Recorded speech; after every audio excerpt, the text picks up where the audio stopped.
Viviamo terrorizzati, chiusi in casa. Non si può uscire così. Fa paura, altro che fa paura. Cose che succedono ma non dovrebbero succedere, dico io. Grazie. Sembra una zona tranquilla? Sì, beh, da noi qua sì, non mi pareva.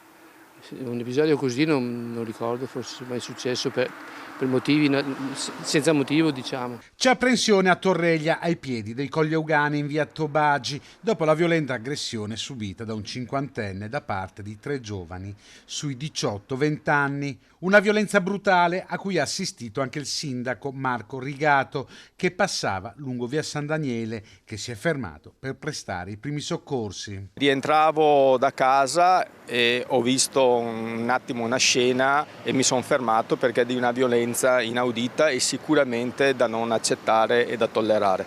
Che cosa fosse avvenuto prima non lo so, probabilmente qualche screzio c'era stato qualche minuto prima, però l'atto con cui, voglio dire, questi 3 ragazzi si sono avventati, hanno gettato a terra e hanno preso a calci e a pugni questa persona è una cosa che non è assolutamente accettabile. I 3 giovani sono scappati a bordo dei loro monopattini, le forze dell'ordine però sono già sulle loro tracce.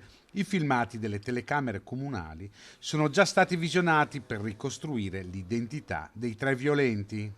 Ho messo a disposizione alle forze dell'ordine, che ringrazio anche per il tempestivo intervento, i filmati che abbiamo a disposizione delle telecamere. Io spero, voglio dire, che magari riescano a rintracciarli e a identificarli. Un altro caso di violenza giovanile che preoccupa per la frequenza e le dimensioni. Quello che ho vissuto domenica mi ha fatto alzare l'attenzione sicuramente, perché la violenza che è avvenuta in modo così veloce e inaudito non è tollerabile.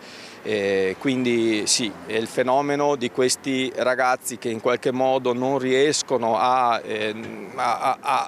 capire che attraverso il dialogo si deve sempre ricostruire e cercare di risolvere le questioni, è una cosa che ci lascia tutti sicuramente sconcertati.